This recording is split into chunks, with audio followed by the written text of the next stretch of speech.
கல்லூரி எல்லாம் திறக்கப்பட உள்ள நிலையில வந்து இந்த கல்லூரியில பெரும்பாலான கல்லூரிகள் வந்து ரேகிங் பெரும்பாலான கல்லூரிகள்ல ரேகிங் வந்து ரொம்ப இருக்கு அப்படின்னு சொல்லிட்டு ஒவ்வொரு கல்லூரியிலும் இது தொடர்பான கண்காணிப்பு குழு கடந்த முறை நான் பொறுப்பேற்றதிலிருந்து அதற்கான குழு முதல்வர், துறை தலைவர், மாணவ அமைப்புகளுடைய பிரதிநிதிகள், பெற்றோர் சங்கத்தினுடைய பிரதிநிதிகள் 5 அல்லது 7 அந்த கல்லூரி திறந்து மாணவர்கள் வரும் வரையிலும் வெளியே செல்லும் வரையிலும் கண்காணிக்கின்ற முகமாகவும் கண்காணிப்பு கேமராவும் பொருத்தப்பட்ட நிலையில் அவைகளை கண்காணிக்கப்பட்டிருக்கிறது. இந்த ஆண்டு எந்த ஒரு வகையிலும் அந்த குற்றமுறை இல்லாத வகையில் பள்ளிகளில், கல்லூரிகளில் அந்த பணி சிறப்பாக நடக்க முதலமைச்சர் அறிவுறுத்தியிருக்கிறார்கள். அந்த வழியில் நீங்கள் சொல்லுகிற குற்றச்சாட்டு ஏதும் ஏற்படாத வகையில் முன்னேற்பாடு நடவடிக்கைகளை நாங்கள் இந்த அரசு செய்திருக்கிறது. கூடுதல் செய்தியாக நான் ஏற்கனவே சொன்ன முதலமைச்சருடைய வருகையை எதிர்கொலித்து மகிழ்வாக கொண்டாடி அவர் வரவேற்போர் என்பதனுடைய அடையாளமாக தான் பொதுமக்கள் கண்டுகளிக்க இந்த ராட்சச பலூன் மிக உயரத்தில் தூரத்திலிருந்து பார்த்தால் கூட முதல்வர் வருகிறார், அதை கொண்டாடுகிறார்கள் கழக தோழர்களும் பொதுமக்களும் என்பதை அறிவிக்கும் முகமாக தான் இந்த ராஜ்யசபா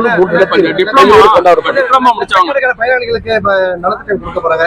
எப்படி மக்கள் பாக்குறாங்க? பயனாளிகளுக்கு எந்த அளவுக்கு அனைத்து துறையை சார்ந்த பயனாளிகள் தேர்வு என்பது எந்தெந்த மாவட்ட ஆட்சித்தலைவர் மூலமாக அனைத்து துறைகளும் தேர்வு செய்யப்பட்டு உரிய பயனாளிகளுக்கு வழங்குவதற்கான முன்னேற்பாடுகளை மாவட்ட நிர்வாகமும் அங்கு இருக்கக்கூடிய வருவாய்த்துறை, ஊரக வளர்ச்சித்துறை மூலமாக ஏற்பாடு செய்யப்பட்டிருக்கிறது.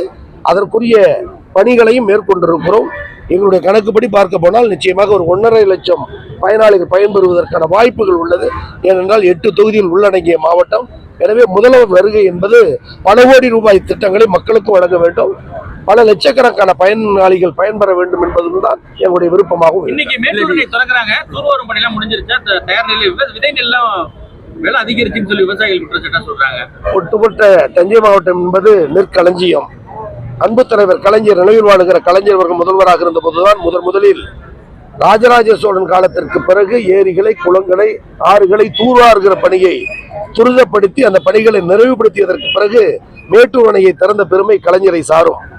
அவர் வழியில் ஆட்சி நடத்துகிற நம்முடைய கழக தலைவர் தளபதி அவர்களும் தொடர்ந்து ஆட்சி பொறுப்பேற்றதிலிருந்து ஆண்டுதோறும் 1.5 மாதங்களுக்கு முன்பதாகவே எந்தெந்த ஏரிகள், குளங்கள், பி கிளாஸ் வாய்க்கால்கள், ஏ கிளாஸ் வாய்க்கால்கள் தூர்வாரப்பட வேண்டும் என்பதை முடிவெடுத்து அரசு ரீதியாக அதற்கு ஒப்புதல் பெற்று நிதி ஒதுக்கீடு செய்து 1.5 மாத காலம் மேட்டூர் அணையில் தண்ணீர் திறந்தால் கடைகோடி பகுதிக்கும் அந்த பாசன நீர் செல்ல வேண்டும் என்பதற்கு துரித நடவடிக்கை எடுத்து ஆய்வு செய்து மேற்கொண்டு அமைச்சர் பெருமக்களும் டெல்டா மாவட்டங்களில் அந்த பணிகளை மேற்கொண்டு இன்றைக்கு மேட்டூர் அணையில் கழக தலைவர் தமிழக முதலமைச்சர் மேட்டூர் அணையில் நீர் திறக்க இருக்கிறார்.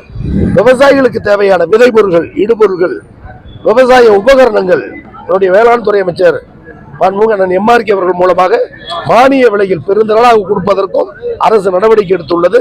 மற்ற மாவட்டங்களை விட தஞ்சை மாவட்டத்தில் முன்னேற்பாடாக விவசாயிகளுக்குரிய விதை பொருள், உபகரணங்கள் வழங்குவதற்கும் அரசு முன்னேற்பாடு செய்கிறது. நாங்களும் அதற்குரிய தேதியை அரசும் அறிவிக்கும், நாங்களும் எதிர்நோக்கி இருக்கிறோம். அந்த டிப்ளமா முடிச்சுட்டு அவங்க பிஇ போறவங்க வந்து பார்ட் டைம் வந்து பிஇ படிக்கிறதுக்கு நிறைய வாய்ப்பு இருந்தது. இப்போ வந்து அந்த பார்ட் டைம் பிஇ வந்து 1ஆம் ஆண்டு டிப்ளமோ முடித்தவர்கள் பிஇல் சேர்ந்து படிக்க வேண்டும் என்பது தொடர்ந்து இருந்த கோரிக்கை. அதை தடையில்லாமல் செய்து கொண்டு நாங்கள் இருக்கிறோம். கடந்த 4-5 ஆண்டுகளில் தேர்வு எழுதாமல் விடுபட்டு போன மாணவர்களும் தொடர்ந்து படிக்கின்ற விதமாக முதலமைச்சர் எங்களை அறிவுறுத்தினுடைய விளைவாக இடைநிற்றல் என்பது தொழில் கல்வியிலும் ஐடிஐ பாலிடெக்னிக் இருக்கக்கூடாது என்பதற்கு இடைநிற்றல் இல்லாத தொடர்கல்வியை உருவாக்குவதற்கு உத்தரவிட்டிருக்கிறார் முதலமைச்சர். அதை 4 தினங்களுக்கு முன்பு அறிவிப்பாக வெளியிட்டிருக்கிறோம். அதன் மூலம் பல ஆயிரக்கணக்கான மாணவர்கள் விண்ணப்பிக்கிறார்கள். எனவே இடைநிற்றல் என்பது உயர்கல்வியில் இல்லை என்ற நிலையை முதலமைச்சர் உருவாக்க சொல்லி உத்தரவிட்டிருக்கிறார். பணிகள் நடக்கும்.